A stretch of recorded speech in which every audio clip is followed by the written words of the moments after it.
The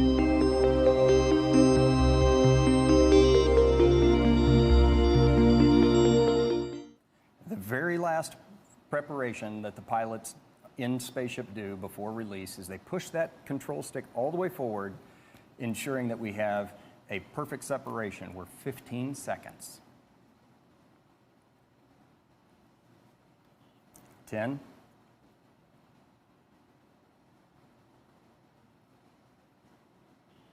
5, 3, 2, 1. Release, release, release. Ignition. Good control. There's Mach 1.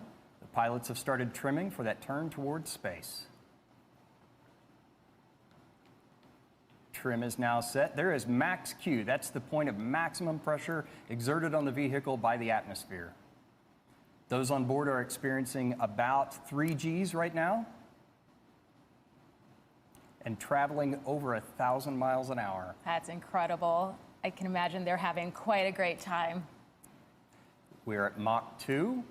We're in the vertical, headed towards space. This is the part where they're seeing Earth move away and seeing space come into view and seeing that they're going to space, and just, it is an incredible feeling. So we've got about Mach 2.8, Mach 3 approximately, and rocket motor cutoff.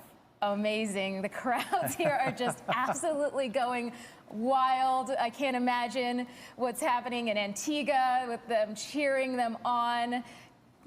That's incredible. Awesome. Go Keisha, go Anna, go John. So everybody on board has been cleared to unstrap and enjoy that zero-G experience. The pilots have unlocked the feather. That's the preparation so that they can raise the feather here momentarily. They're engaging the RCS as well. The feather is now starting to move on its way up. Everyone's up out of their seats, just it's incredible. They're all, I know, it's amazing. They're all going to the window and taking in this just absolutely incredible view of Earth, the planet where all of their experiences are held. Everything they've ever known is down below. The feather is all the way up. We have a predicted apogee of about 289,000 feet. That is amazing. Our crew looks like they're having an absolutely incredible time, and they are officially astronauts. Welcome to space. Woo! Congratulations to John, to Keisha, to Anna on becoming astronauts today, and a special congratulations to our Unity pilot, Kelly, for her first space flight.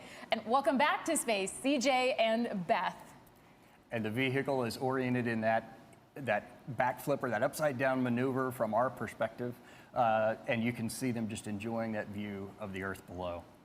Man, it's just incredible. I can see that they just can't take their eyes away. And it's, you know, it's hard for us to describe. We can obviously see they're having just an incredible time in space, taking in the views, but it's an experience. It's the silence, it's the views, it's seeing our brilliant planet against the matte black of space. I can't imagine what, I can't imagine what they're going through right now, and I can't wait to hear about it. Yeah, well, we just achieved our apogee at 290,000 feet. That's 88.5 kilometers. Amazing. And apogee is actually a very unique part of our experience. It's when our vehicle begins that descent back down to Earth, and everything stands still. It's just, and we take a moment in the cabin, silent and looking out as a crew, and it's an experience I can only describe with these words, but one to be felt, really. Yes. So the pilots have initiated the motion to return the vehicle around, complete that backflip all the way around, and orient us for the re-entry. They've just made the return to seat call. They do that before we get to about 0.1 Gs. The pilots tell the passengers when to return to their seats, and then it's something that our training team has made very natural and intuitive. Absolutely. Even though you're in that reduced G environment. Yeah, absolutely. During the days up leading to training, it's something that all of our crew practice. Our cabin is very purposefully designed to allow for our crew to get back into their seats. And even on re-entry, the amount of G's that you feel is I mean, it's designed that anyone can do it, as we've seen today, and the views are going to be amazing on the way down, too. So when we talk about space travel, right, with the boost, everybody recognizes that as exciting and thrilling, but the reentry is actually quite thrilling as well. And we have shock waves that form over the top of the vehicle. Right now, they're experiencing the max G on reentry of about 3.5. We're supersonic, so if you're outside here at the Spaceport America, you should hear a double sonic boom as spaceship once again breaks the sound barrier on reentry. We just passed subsonic. Amazing. And the crowds, again, are just cheering on our entire crew. They're going to be able to see the vehicle as it comes down to land, and our crew here are also going to be they're going to be able to see Spaceport America. They're going to be able to see their, see that their family and their friends are there cheering them on as they come back and return to Spaceport America. So we've passed below 60,000 feet. Once we get to about 53 to 55,000 feet, we'll command the feather down. That'll result in the nose of the spaceship dropping. And then once the feather is down and locked, which it's now moving, the crew will pull back on the stick and make a gentle return to level flight. I remember during the reentry, I just could not stop looking out the window. The landscape of New Mexico is just very indicative of this planet. It's beautiful, and it's really just amplifies going to space, looking down on just the beautiful planet you've just left. And the feather is now down and locked. So the pilots are starting that gentle pull back to straight and level flight. Spaceship is now a glider, so it's all about balancing that potential and kinetic energy. If they want to go faster, they push the nose down, and if they want to go slower, they pull back and bring the nose up. It's absolutely incredible. G-02 is a flight for the history books.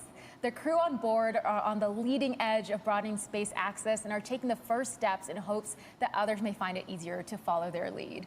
Now, Keisha and Anna have become astronauts today thanks to Space for Humanity, whose mission is to expand access to space for everyone. And to talk more about their mission and their purpose, we actually have a special guest in the studio, Space for Humanity's Executive Director, Rachel Lyons. Rachel, welcome to the studio. Thank you so much for having me, Sarisha. It's such an honor to be here. Oh my gosh, you must just be absolutely pumped. So before we talk about Keisha and Anna, I know we all want to, I wanted to ask, could you tell us about Space for Humanity's mission? Absolutely, yeah, and I am so excited. The team is so excited. It's such a dream come true to see this happening, to see Keisha and Anna and John going to space.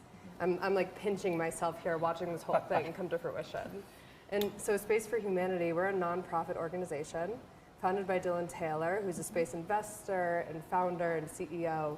And our mission, as you have been mentioning, is to sponsor people from all over the world to go to space. Yeah. Also, as you guys have both been mentioning, when people go to space and they look back down at our planet as this interconnected, fragile, beautiful, finite planet, it changes a person's perspective forever. Yeah, as you spoke about so beautifully, yeah. And so we're really passionate about giving that perspective to as many people as possible by sending people who can be representatives for different areas and nations and places that haven't necessarily had exposure to this. And then so they can come back down and be that for the people from their country, people in their communities. Yeah, I mean, could you talk a little bit more about that? What impact do you see your citizen astronauts having, or what impact do you hope that they'll have upon return to Earth? Yeah, so we've sent 2 people to space so far. Of course, we're so grateful for this partnership with Virgin Galactic to send Keisha to space, and then more soon, no announcements yet though. And so in terms of the impact that we hope that they have, I would say that it's different depending on the person. And we can't predict what that is. But what we're looking for is people who are committed to making a difference in their communities, people who have a track record of success, people who have a track record of doing things that make a difference in the world, people who are natural leaders. And so the hope is that each of them come back down and make a difference in a way that's true for them. And like I said, we can't predict that. It's not prescriptive. And depending on the cares and the passions of the individual, it'll look different. Absolutely. And so that's the cool thing about Keisha and Anna going to space and just watching you know, the people that are impacted and their unique message that Virgin Galactic has done such a beautiful job of capturing. It's just amazing to watch. Yeah, I mean, actually, speaking of Keisha and Anna, you've seen their journey from when they were selected. You were there. Yeah. So maybe you can talk about, you know, being there, Keisha's reaction to her journey, training for spaceflight, being here on site, and then you saw her go to space. What impact have you already seen that journey make? Yeah, so we were there just about 2 years ago, a little bit less than 2 years ago now. Myself, Richard Branson, some other Virgin Galactic team members, and other people that were part of the campaign. And so I had the honor of going to Keisha's house, and we knocked on her back door and we surprised her. And Richard Branson's face just, you know, greeting her when she opened the door. That's where we saw the screen. Yeah, exactly. Which you saw in person. Exactly. And so, you know, that was a dream come true, because that was the first time we had ever given someone a ticket to space. And so to watch this now 2 years later, and also to watch the impact that she's having on Antigua. I mean, I've been to a handful of space launches at this point, and I don't think I've ever met someone from the Caribbean at one of these space launches. And so now there's reporters, there's people from Keisha's community, you know, there's people who are telling me what their flag means and what it means for them as a nation to have Keisha be going to space, Keisha and Anna. Yeah. It's incredible to watch, and she is an inspiration. They are both inspirations for so many different demographics, so many different groups of people, and as I mentioned before, their messages are profound already, and they haven't even seen the Earth from space yet. Yeah, I mean, they represent such an incredible community. Of course, Antigua, Barbuda, Caribbean, mothers, daughters, college, university students, women. It's the boundaries they're breaking is just absolutely mind-blowing, and they're just the first. There's going to be many more. So I know you're eager to get back and cheer them on as they come into land, but anything you want to say just to close out, and you know, just tell us about your excitement for Keisha and Anna landing and being there to cheer them on. Yeah, no, I mean, I guess all I'll say is I've had the pleasure of spending some time with Keisha.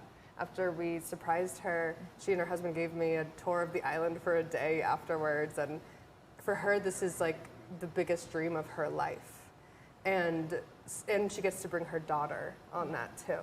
And so I think that's what I will leave everyone with, is just imagining what it would be like for someone who's dreamed of this forever to get to go and have this experience and be cheered on by her entire community. It's absolutely incredible. I know you're going to be right there when they get back to give them the biggest hug. Yeah, definitely. Can't wait. Amazing. So speaking of cheer, let's check back in Antigua with Chewy. And access to space for everyone. And to talk more about their mission and their purpose, we actually have a special guest in the studio, Space for Humanity's Executive Director, Rachel Lyons. Rachel, welcome to the studio. Oh my God, it was just we absolutely pumped. So before we talk about Keisha and Anna, and we all want to, I wanted to ask, could you tell us about Space for Humanity? Srisha, I'm here with the Prime Minister of Antigua and Barbuda, and we just witnessed something absolutely amazing. Prime Minister, what does this mean for Antigua and Barbuda? Well, it's the most significant event for the people of Antigua and Barbuda and the Caribbean.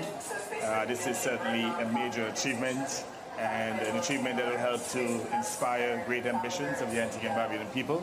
We're very proud of the courage and certainly the resilience of Keisha and her daughter. And we are just very happy. Thank you. As you can see, sorry. Thank you, Mr. Prime Minister. Sure. Okay. So sorry. 20 minutes past. We're good. 20 seconds goes fast. All right, we got it. Oh, amazing, amazing, amazing. The energy in Antigua is just incredible. I can feel it. The energy here at Spaceport is absolutely amazing as we welcome our crew back as they come in for landing. Now, let's take it over. JR, can you give us an update on their progress back to Earth? Yeah, I sure can. We're at this point just under 12,000 feet. Kelly was at the controls there for most of the glide. CJ has just resumed control of the flying the spaceship. So the approach checks are in work. They've planned to manage their energy management as you do with a glider, and now hitting those waypoints as they come in to runway 34 here at Spaceport America. So that's south to north on the runway. For those non-pilots tuning in, those numbers represent the first two numbers on the magnetic heading of your compass. So 34 is 340 degrees. So we're doing a turn to final right now, and that's a left turn so that CJ, the pilot, the commander in the ship, has a view of the runway. The landing gear is now down and locked. And we're about 7,500 feet. Amazing. Again, I've said this before many times, but the crew have this incredible view, not only of the New Mexican landscape, but of our spaceport facility, which is this incredible facility where they spent the last few days bonding with their crew and training with their crew. So, of course, it holds a special part in their hearts, and they get to see that view on their way down. So we're 1,000 feet above the runway. The runway here is about 4,500 feet or 500 feet. Pre-flare, that's pulling the nose up and taking advantage of the ground effect. It's extra lift you get when you're close to the ground. We've crossed the threshold. That's the beginning of the runway.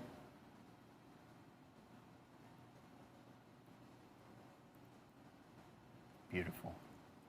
And touchdown of the main gear. Now CJ's going to hold the nose gear up for a little bit. That helps bleed off the energy that the spaceship has, using the air drag associated with that.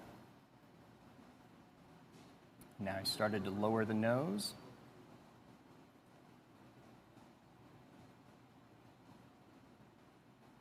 And the nose gear is now down.